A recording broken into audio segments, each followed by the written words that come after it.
Let me share a story with you. My uncle had gotten into an altercation. He was a citizen of the U.S. I have permission to speak about this. Hi, Uncle, if you're watching. He is a citizen of the U.S. He said, okay, I'm going to flee the law. He goes into one of the deepest mountains of Haiti. Go naive somewhere.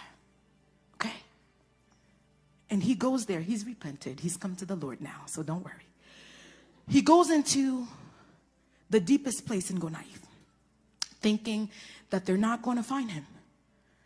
But because he is a citizen of the U.S., because he is not a citizen of Haiti, he's a citizen of the U.S., the law of the land goes and finds him wherever he is. So he's over there living his life. The cops show up in the woods of Gonaive because he did not belong to Haiti. He belonged to the U.S. in the sense of nationality. It's in the same way when you, as a child of God, you get in trouble. I'm not talking about those who only have a green card in heaven.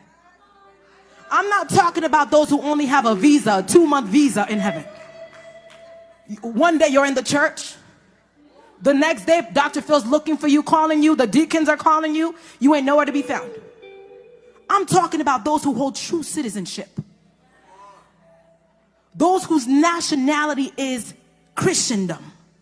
You smell like the kingdom. You look like the kingdom. You talk like the kingdom. You represent the kingdom. When you dress, you show up somewhere, people are like, oh, this one looks different. This one sounds different. This one smells different. When you show up, the kingdom is represented. When something happens to you and when you're in need, heaven, the angels of the Lord encamp around those who fear the Lord to deliver them out of trouble. So heaven responds to the citizens of heaven because you are a child of God. And so when Paul writes, we have in Ephesians 1:11, we have obtained an inheritance, having been predestined according to his purpose, who works all things after the counsel of his will. He's talking about the decree of God. The problem is we don't talk about these things in the church enough. I know here we do, but where I am in Boston, far too in between. We don't talk about what has God declared. It's not enough, again, to know about what you think. I don't care about what you think. What does the Bible say?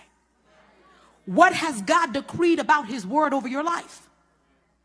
So when we look at a decree, what is a decree? A decree is an eternal, unchangeable, holy, and wise, sovereign purpose, comprehending at once all things that ever were or that will ever be. It brings together all causes, conditions, successions, and relations. And so a decree is a will that has been grafted on the behalf of every child of God. That will is what gives you provision in the kingdom. That will is what gives you access in the kingdom. That will is what gives you protection in the kingdom. So when you approach prayer, it's not just, oh, I'm wonderfully and beautifully made. I'm wonderfully and beautifully made, and this is the decree of the Lord about my life. There is a provision that has been made about me that causes me to think differently about what God says about me. So when the sickness comes, I know this is not the will of God, because the decree of God, the will of God, the word of God provides a provision to meet me at my place of need. When you're falling into that state of depression, well, no, is this decreed in the will? Has this been written in the will? Has this been written in the will? You're looking at your bank account, man, I'm always broke. You're speaking that over your life. Is that decreed in the will? You're looking at what you see, but not what's been decreed. You're looking at what you see, but not the will that's been written for you. And so we have to bring ourselves in alignment with what God has spoken. He is Alpha and Omega. He is excellent in all of his ways. And I'm here to remind someone tonight that what God starts, he finishes. What he orders, he can pay for. What he orders, he can pay for. He's not looking for loans. God's got it covered.